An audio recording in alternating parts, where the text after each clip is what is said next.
Hi folks, thank you for joining me. This is all about candles and my name is Greg. I am a self-proclaimed Canadian candle connoisseur and today I have a review for you from Village Candle. This is their strawberry pound cake. I have to say, I really do love these old school glass apothecary jars with the colored wax. Something very nostalgic about it. I really only ever get this format of candles anymore from Village and from Yankee. And there's just something that I really appreciate about this style of candle still. Probably from back in the days where a single wick Yankee candle like this would fill your whole home with fragrance. Oh my, how times have changed. But anyways, this is a paraffin wax and it's 21.25 ounces, a 2023 pour. I've been burning Village candles for a while now and always in this format. Their big sort of claim to fame is that they have a patented 2-wick technology, wicks that don't soot or need to be trimmed. I do have to say that they are generally very clean burning candles. Village Candle is a little bit of an anomaly, I think, in the candle market. Their fragrances are very nuanced and often extremely lovely. But as far as performance goes, though, mileage may vary. These candles claim to have a 170-hour burn time, and I can say, I don't clock them, so I don't know how long they've lasted. But the Village candles that I have been able to burn down to the wick nickels seem to be in my life forever. Like, I love their Wild Maine Blueberry candle. I feel like that's sort of a flagship candle for them because they are a company that's based out of Maine. And their Wild Maine Blueberry I've bought a couple of times and they last forever. And that candle burns really nicely from top to bottom. This, as you can see, was a bit of a different story. If you're wondering why it looks like this candle has been through some things, that's because she has. More on that later. Let's get into the scent notes. On the website, you can get top, mid, and base level scent notes, which is what I did. So the top notes are garden strawberries and lemon zest. The mid notes are juicy raspberry and sugar. And the base notes are golden vanilla cake and vanilla bean. And I have to say, this is a beautiful strawberry fragrance. Maybe one of my favorite strawberry fragrances that I've smelled in a while. I'm trying to think of the last time I enjoyed a strawberry scent this much, and I can't pinpoint it. And it's because it is a really fresh, ripe, super fruity top note of strawberry that I haven't really gotten anywhere else. And I really appreciate that the cakey note is like a base note because when you smell it, you get the high, the mid, and the base notes in this. Up top, you definitely have the strawberries. Lemon zest, maybe. What I'm getting more is that mid-level, a juicy raspberry, sugary type of note. And it's not like a granulated sugar saccharin type situation. It's like a natural fruity occurring sugar that you're getting here. A fruity occurring sugar? Yeah, I'm pretty sure that's a technical term I'm using.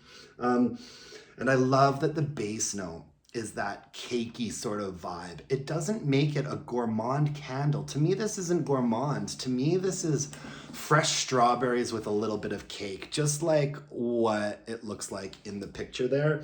And I mean, just to compare, I've got a Bath & Body Works strawberry candle from last year here. I think I got it at a semi-annual sale for like $8 and I was like, why the hell not? But then I remembered, why the hell would I? Because this one is more like a sugar cookie baked with Jolly Rancher strawberry. It's a very synthetic strawberry note, and first and foremost, it's sort of a cakey gourmand scent. I mean, I don't think that you could get two candles with the exact same name that offer such extremely different fragrance experiences. This smells like a factory-made Little Debbie strawberry pound cake, whereas this one smells like a dessert that my mother used to make for me and my sister when we were kids. She'd take those like discs of golden shortbread or shortcake, pound cake, those discs of golden cake that you can get at like the grocery store that are like wrapped in plastic. She'd put those on a plate, and then she'd mix fresh strawberries with a little bit of juice and sugar, and we'd spoon that over the cake, and then whoosh, a big dollop of like whipped cream from a can. And it was one of my favorite things when I was a kid. And that's the vibe that you get from this candle. It is beautiful. Oh, I love it. And there's something about it that's just addictive. You know, like I was fully addicted to this candle the whole time that I was burning it. And I burned it for a while. So they say 170 hours worth of burn time. I would say I probably burned this for 50 hours. I feel like I burned it many, many, many, many times. You have to be patient with Village candles. Sometimes it pays off, sometimes it doesn't. I was just recently watching Sean from Hearthside. He actually just reviewed this candle too. And he knows a lot about Village Candle, way more than I do. And he mentioned that, you know, they have been bought now by Stonewall Kitchen. And so my fear is that the last couple of Village candles I've had have performed like this. My fear is that someone has like gone in there and been like, we need to tighten the purse strings on this whole candle making production. And so quality might be taking a bit of a back seat now for the company. But in Sean's video, it was a glowing review. And he said that if you ever have trouble with the wicks from Village Candle, you should blow them out, dip the wicks into the wax with like a wick dipper, straighten them out, let it cool, burn it again next time or whatever. And so once I started having problems with this candle, I tried doing that and it didn't help. This candle hit a wall. It stopped. Like it was just the teeniest, tiniest little blue flames, and it was not pooling out at all. I could not move forward burning it traditionally. And usually that doesn't upset me so much. This is where things get kind of weird, because I thought to myself, oh well, let me put it under the lamp in my kitchen. I've got a candle lamp in my kitchen. Let me put it under there and enjoy the fragrance that way. But under the candle lamp, it didn't project as much as it did when it was burning.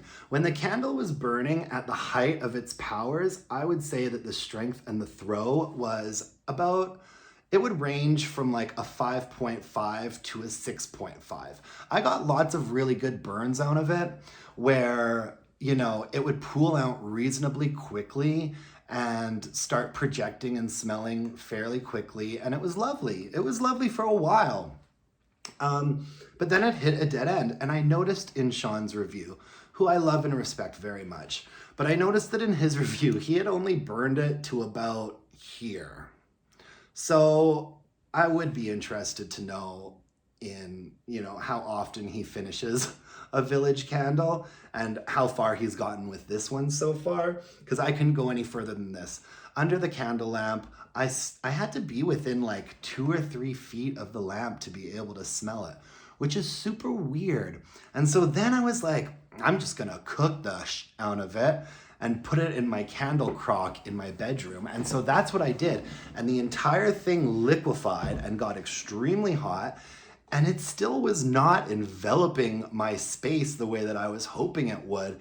And in fact, when it was burning well, I was getting more scent out of it then than I was even getting in the candle crock, which is strange. I can't explain it. I don't know why. That was just my experience with this one. And so I guess what it ultimately boils down to is, would I repurchase it?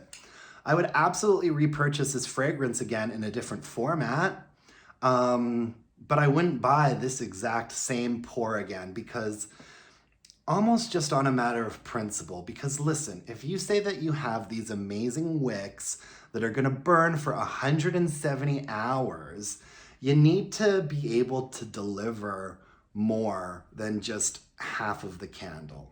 I don't know. Maybe I was doing something wrong. I don't know. But I've been burning village candles for a long time, and I couldn't make this one live the life that I wanted it to live. And part of the reason why I decided to do this review today is because I need to end the relationship, clean this out, and recycle the jar. But even as I say that, yesterday I gave it one last go. As you can see, I put it under a lamp again. And so the lamp liquefied this much of it and I still couldn't smell it. So I need to break up with this candle. Even as I say that, I'm contemplating putting it in my candle crock and melting it and then making wax melts out of it, and see if I put wax melts right on top of a flame, see if I get scent out of it that way. Because even after lamping it and crocking it and assaulting it, look at the sweaty wax. Even after that, I couldn't get the smell out of it. So, not a repurchase for me, and honestly not something I can recommend. I think you have to be able to deliver better than a half-burned candle. I really do. I got this on Amazon Canada. If you are in Canada, they have a pretty nice selection of candles up there from Village. And I would recommend the Wild Maine Blueberry. And there's a really great plum one. I think they've relabeled it as Fairy Dust, and you can get that up there on Amazon Canada too. It's $28. And I think $28 Canadian is worth it when you're getting a full burn out of a candle like this, right? Oh my God, it's so nice. Such a bittersweet story. If you're in the States, you can get this candle on Amazon America for $19, or you can order it off of the Stonewall website for $22. And even just that right there kind of tells me that it feels like someone doesn't exactly know what they're doing. I don't know how it works, like who is selling these candles on Amazon for them and offering a lower price than they are on the website. It seems strange to me. It just seems like the company might be struggling a little bit right now, and that is sad.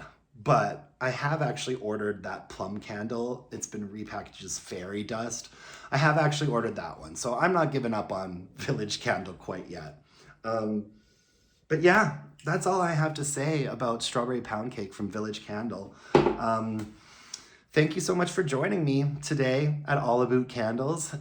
It would mean the world to me if you would like, comment, and subscribe. You can email me, allabootcandles@gmail.com, and I'm also on Instagram at allabootcandles. Until next time, you guys, let's burn some candles and bitch about it. Bye-bye. Take care.